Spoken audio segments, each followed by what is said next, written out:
Well, good morning, Albert here. I am in southeastern Ohio and I'm racing against the rain. As you can tell, it's starting to come down pretty good here, but I wanted to show you guys real quick what I'm doing here. I'm planting a couple fruit trees. I'm going to show you. There's the quad, here's one, there's another one. That's actually a pear over that way. I got an apple here. I have some existing fruit down over this way.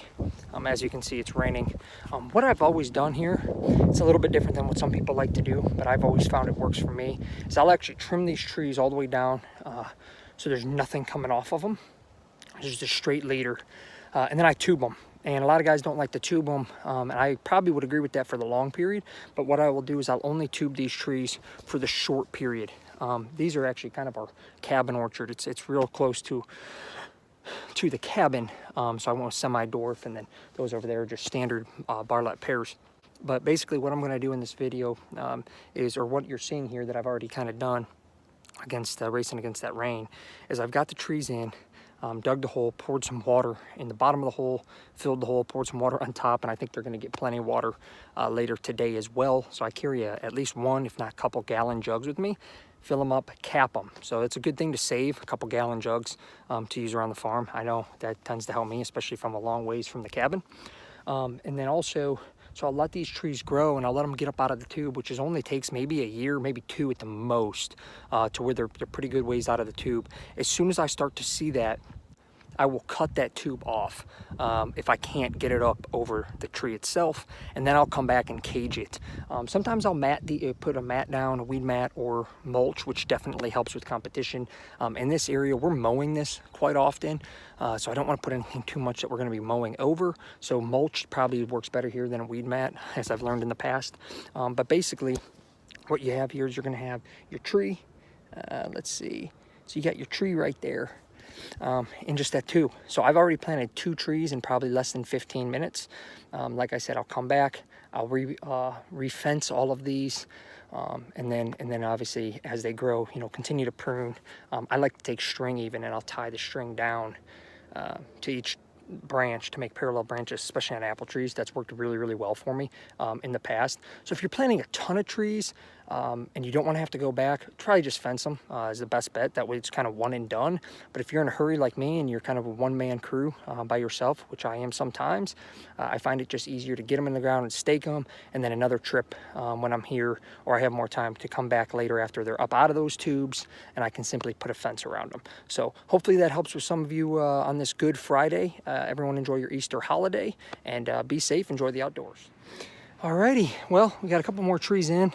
Out here on a totally different part of the farm. So we're spending a lot of time on it, trying to get the soil right. It was like an old logging deck, so the soil's super compacted and needs a lot of OM. So leaving it in clover and chicory. As you can see, I mean, there's weeds in here for sure, but it's doing pretty well. And out there in the further part of the plot, I mean, you can see some weeds coming up for sure. Needs mowed.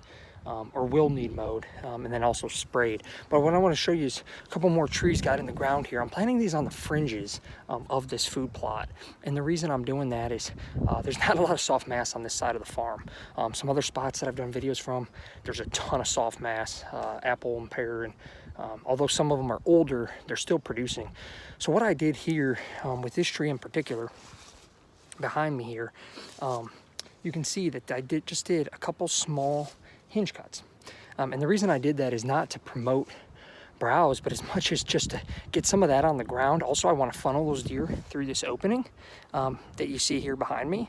I guess it's like a little bit inverted, but you can see him here behind me. Instead of having them come and hold up in this wood line, I want them to walk around through the plot, because my stand is just right over there. But what I did here is I hinge cut a bunch of these. Now this is actually, this tree here is what's called Atlantis, or Tree of Heaven. So when I had the guys out here with the dozer, I'm not sure if they hit that with the dozer or if the one gentleman actually hack and squirted it for me, but it does look alive. So I will be coming back here with diesel fuel mixed with glyphosate and maybe even some dye. And I will hack that again all the way around the dicambia layer, I think I said that right, of the tree, and just squirt a little bit of poison in there. That'll kill that tree off. So that competition is gone. These other smaller trees, I put them on the ground with a hinge cut to promote movement. I might even stump treat them just because thickness is not really the key here. I want to get as much out of the way of this tree so it'll grow up. Similarly, this tree here behind me, as you can see, that kind of dives off into a big bottom. And what I wanted to do there is get a tree to grow up there, give some more cover to this plot as well as food. And I also hinge cut a couple trees there in order to just get some more, as you can see behind me, get some more of those trees up out of the way. Just give that tree as much sunlight as it can possibly get there as its first years, as it kind of grows up. So those are both pears. Pears are kind of lower maintenance in comparison to some other trees, but hopefully that gives you a little bit of an idea. Like I said earlier, I am chasing the rain, or the rain's chasing me, I guess, but I'm gonna get a few more trees in. I only got 2 or 3 apples left that are gonna go on corners of this plot as well, and I'll be done. So I mean, I'm talking maybe an hour and a half of work.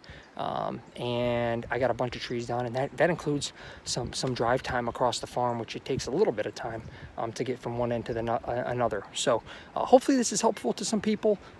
Get out there, enjoy the outdoors, and like I said in the other video, enjoy your Easter weekend. Thanks.